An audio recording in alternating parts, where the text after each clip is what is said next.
All right, let's get right into it. We're going to talk about discipline today, but probably not in the way you're used to hearing about it. We're going way beyond just, waking up early or hitting the gym. We're going to explore the psychology behind a level of self-control that is so powerful, and honestly, it's kind of scary. And I bet you do. You probably think it's all about motivation, about getting hyped up, about sticking to a tough routine. And look, that's a great start, but it's really just scratching the surface. The real potent form of discipline, well, it operates on a whole other level. And this just nails the difference perfectly. On one side, you've got what we can call discipline for show. You see it all over social media, right? It runs on hype, it needs an audience, it needs applause. But then there's real discipline. It's quiet. It runs on autopilot. When nobody is watching, nobody is clapping. That's where the real power is hitting. So let's break this down. First up, part 1, the mind's engine. This is all about what really happens when that first big rush of motivation inevitably dies. There's some fascinating psychology behind this. Our brains, they're basically wired to chase dopamine, that little hit of a feel-good chemical we get from excitement and rewards. And motivation, it's absolutely fueled by it. But elite discipline, that's what happens when the dopamine tank is empty. It's the ability to keep going without that chemical high. And psychologists actually have a word for this, automaticity. It's just a fancy way of saying an action has become so ingrained, it's automatic. It's a habit that runs itself. There's no internal debate, no need to get hyped up, just pure, quiet action. And that's the absolute game changer. People who operate on this level have completely bypassed the need to feel ready. The feeling doesn't matter. The action is just what happens next. It's an almost scary level of consistency because it's totally disconnected from fickle emotions. Okay, let's move on to our second big idea, and you'll see how this all connects. This is the ultimate power, and it's all about choosing progress over pleasure. This is all about getting good at delayed gratification. And the research in behavioral psychology is crystal clear on this. Your ability to put off comfort is a massive predictor of your future success. And here's the key. It's not about denying yourself things forever. It's a skill you can actually train. You're teaching your brain to focus on the big win down the road, not the tiny treat right now. So when you really look at it like this, it's not a sacrifice at all, is it? It's a strategic choice. You're simply trading a quick, fleeting reward for something way more valuable. Real power, lasting success, and honestly, a much calmer, more controlled mind. And that right there is the ultimate prize. I mean, anyone can manage a to-do list. That's just scheduling. But when you can consciously manage your own impulses for a bigger goal, you've unlocked the highest form of personal power there is. All right, on to our third section, the silent executor.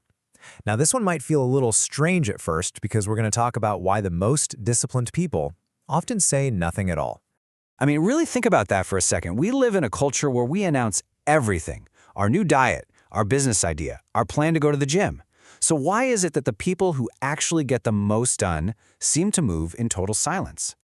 Well, here's the psychological trap. When you tell people your goals, your brain gets a little hit of validation. It feels good. So good, in fact, that you get this false sense of accomplishment, which actually drains your motivation to do the actual hard work. So the bottom line is this. Truly disciplined people let their results do all the talking. They get that any energy you spend announcing your plans is energy you're stealing from actually executing them.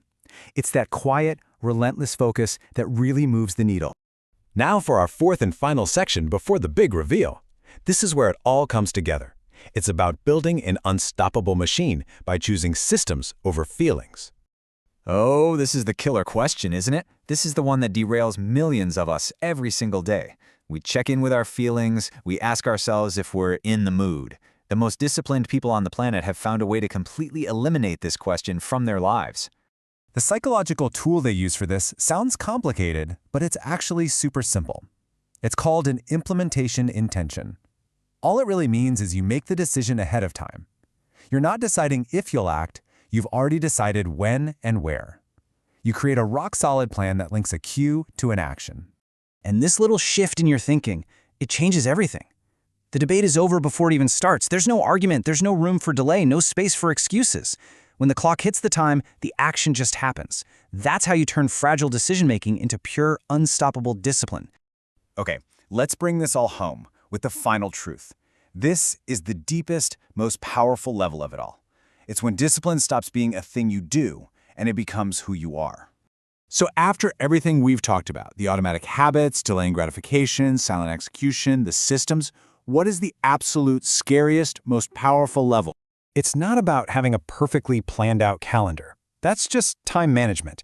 It's a great skill to have, for sure, but that's not the final destination. This is it. This is the whole game.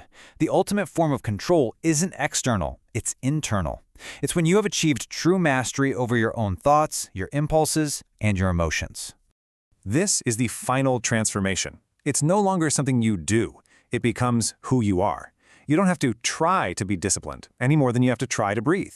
It's just a fundamental part of your identity. So, I'll leave you with this one last question, and it's just for you. Hearing all this, understanding the psychology behind it, it probably means something inside you recognizes it's true. It means there's a version of you that's ready to operate on this level. The only question left is, what version of you is ready to wake up?